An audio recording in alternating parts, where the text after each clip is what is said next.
그리고 지금 그 다음으로 제가 좀 얘기를 해봐야 되는 게 보수 쪽 유튜버들을 중심으로 해가지고 이번 사고가 약간 뭐 북한이 한 거 아니냐 뭐 이런 지금 얘기가 나오고 있어가지고 예. 그거를 좀 저희가 팩트 체크를 좀 해보려고 하는데 일단은 처음에 문제가 제기됐던 게 그 영상을 제보했던 분 있죠. 네네. 영상을 제보했던 분이 이게 뭐 북파 공작원인 거 아니냐, 네. 사고를 미리부터 예견하고 있었던 거 아니냐, 뭐 이런 얘기가 나왔습니다. 근데 네. 그런 얘기가 나왔던 근거가 이제 몇 가지가 있는데 첫 번째 같은 경우는 일반 사람이 어떻게 저렇게 떨지 않고 네. 화면을 갖다가 깨끗하게 찍을 수가 있냐.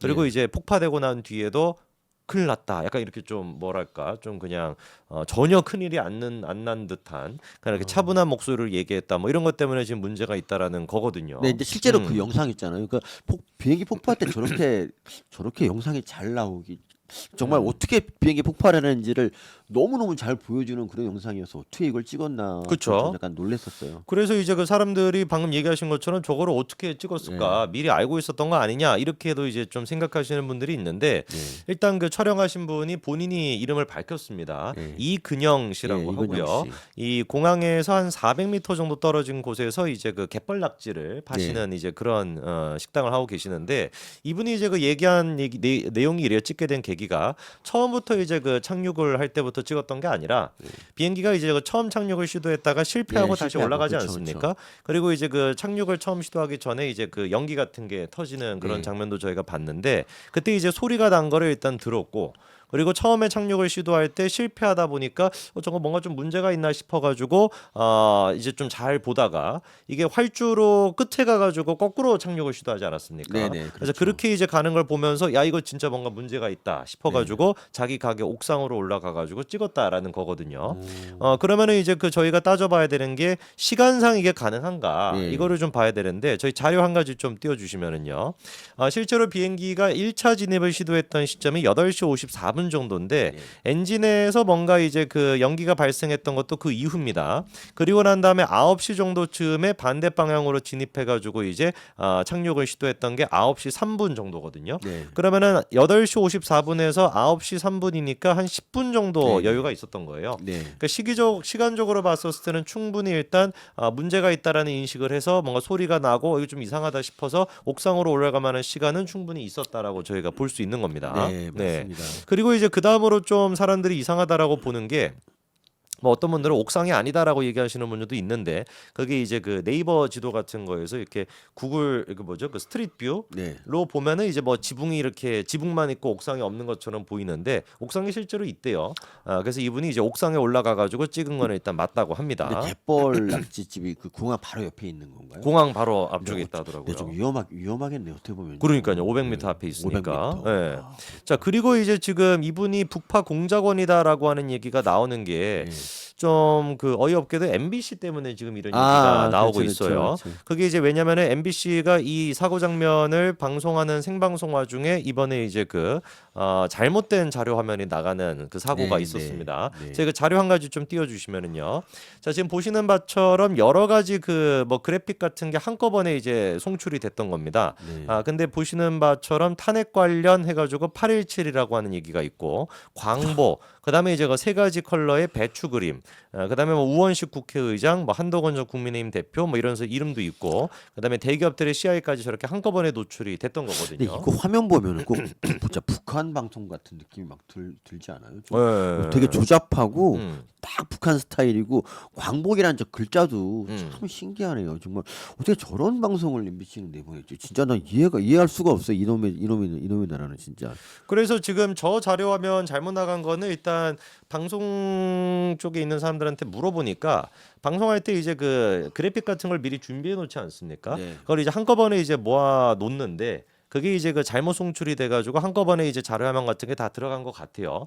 근데 이제 문제가 되는 거는 이제 그 사람들이 의심하는 게 아까 전에 자료 화면에서 탄핵 관련해 가지고 817이라고 하는 그 숫자가 있지 네. 않았습니까? 817. 817이라고 하는 숫자가 도대체 뭐냐?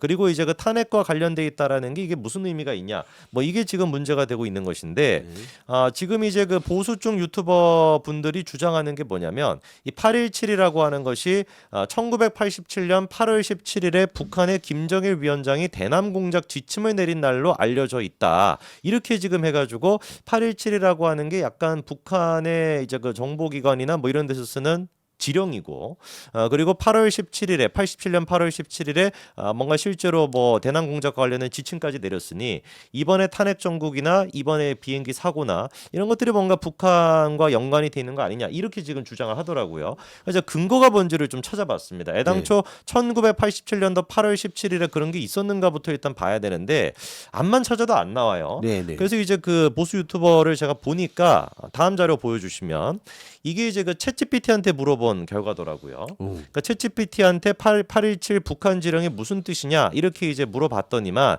지금 뭐 이렇게 여러분 자료화면 보시는 것처럼 뭐 문화교류국이 사용한 용어다. 그다음에 뭐 영업일부 뭐 지사장으로 해가지고 뭐 이런 식으로 뭐 지침을 내리고 뭐 했다. 뭐 이런 얘기 나와요. 네. 진짜 맞나 싶었는데 왜냐면 뭐 챗GPT가 밑도 끝도 없이 저런 얘기를 지어내는 건 아닐 테니까. 네. 근데 여기서 여러분들 깜짝 놀랄 만한 반전이 한 가지가 있습니다. 예.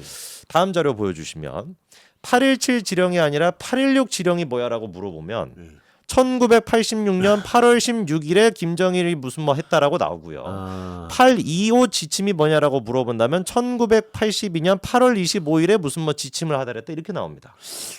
이게 네, 그러니까 좀 문제가 있네요. 네, 아무 그러니까 숫자만 집어넣고 지령이 뭐야라고 물어보면 저 답이 다 똑같이 나오는 거였던 거예요. 네, 그거를 가지고 이제 8.17 지령이 뭐냐라고 물어봤더니만 1900 무슨 뭐 아까 전에 8월 17일에 뭐가 있었다 뭐 이렇게 나온다라는 거니까 그러니까 이거는 가짜 뉴스였던 겁니다. 근데 네. 참 예전에 그 위증교사 때 김남국이 그렇게 글을 썼거든요. 네. 챗 GPT에 물어봤더니 음. 이재명 무죄다. 그래갖고 나는 변호사란 놈이 챗 GPT한테 물어보고 안 줬고 정말 한심하다 네, 그랬는데 이번에 이재명도 저기 탄핵 근거를 챗GPT한테 물어봤대잖아요. 네. 진짜 이상한 애들입니다. 근데 MBC가 MBC기 때문에 이런 음모론이 좀 더 설득력 있게 들리는 게 뭐냐면 지난번에 국군의 날 때 어땠냐면은 북한의 열병식을 갖다 그러니까 북한이 열병식을 했거든요. 네. 근데 그걸 되게 찬양을 했어요. 뭐 근데 그 우리나라 국군의 날 열병식에 대해서 군사 정권 방불 뭐 올해 또 대규모 군사 퍼레이드 뭐 환호와 불편으로 엇갈린 시민 반응 뭐 이런 식으로 이제 그 더구나 심지어 광화문에 탱크 무슨 일이야 시민들 깜짝 이런 식으로 막 우리 국군의 날을 폄하했던 MBC고 그리고 뭐 북한 열병식 개최 이때 북한에 대해서는 굉장히 관대한 그런 시선을 보여줬거든요. 그래서 MBC는 진짜 친북 방송에 맞아요 정말 그거는. 그래서 MBC도 문제가 있지만 저희가 보수 유튜버라고 하는 사람들이 이런 좀 가짜 뉴스나 이런 어떤 그 선동 같은 거를 하게 된다면 아까 저희가 처음에 말씀드렸던 것처럼 이번 사태의 근본적인 원인, 그러니까 국제 공항이 될 준비가 안 돼 있는 그 무한 공항을 어거지로 민주당 쪽에서 이런 식으로 표밭이라고 생각하고 예산 같은 걸 줘가지고 밀어붙인 그 결과라고 하는 가장 중요한 포인트가 묻힐 수가 있다라는 겁니다. 그러니까. 그렇기 때문에 여러분 무슨 뭐 8.17 지령 뭐 이런 가짜 뉴스에 속아 넘어가지 마시고요. 제가 봤을 때는 아까 전에 그 MBC 자료 화면에 탄핵 관련 8.17이라고 하는 거는 MBC 내선 번호일 가능성이 높아요. 그러니까 이제 탄핵 관련된 제보 같은 게 오거나 문의할 때는 내부 회사 이제 그 내선 번호 누르지 않습니까? 817로 전화해라. 약간 이런 식의 어떤 그거였던 것 같은데. MBC가 이런 일이 자꾸 생기는 게 저는 좀 이상하더라고요. 네. 그래도 뭐 설마 뭐 817 이런 지령을 믿지는 않죠. 저 믿지는 않고요. 그리고 네. 저는 북한 지령을 안 믿는 게 네네. 북한 공작원이 새를 공중에 잡아가지고 엔진에다 넣고 막 이런 능력은 없잖아요, 걔네들이. 그렇죠. 아니 그리고 그거를 찍고 난 다음에 왜 제보를 하죠? 그렇죠. 그리고 또 더구나 그 새를 갖다 집어넣고 자기도 죽는다는 건 좀 그렇죠. 네, 좀 뭐 말이 안 되죠. 말이 안 되죠. 그러니까 지금이 그 일반 시민입니다, 여러분. 아까 전에 말씀드렸던 그 이근영이라고 하는 분은 일반 시민이기 때문에 이분을 상대로 해가지고 뭐 당신 북한 간첩 아니냐. 지금 뭐 가게로 전화하고는 난리가 났대요. 그래서 막 진짜? 전화해가지고 막 욕하고 네가 뭐 사고만 낸 거다. 뭐 이런 식으로 해가지고 이분이 지금 막 장사가 안 된다, 뭐 이렇게 얘기할 정도라고 하니까 제발 저희가 찌제명들이 할 법한 그런 좀 약간 저급한 선동에 놀아나서는 안 될 것 같습니다. 보수 유튜버들이 그런 거 하지 말고 이 공항이 어떻게 허가 났는지 그 당시에 일 좀 뒤져주면 좋겠습니다. 그렇죠. 예. 네.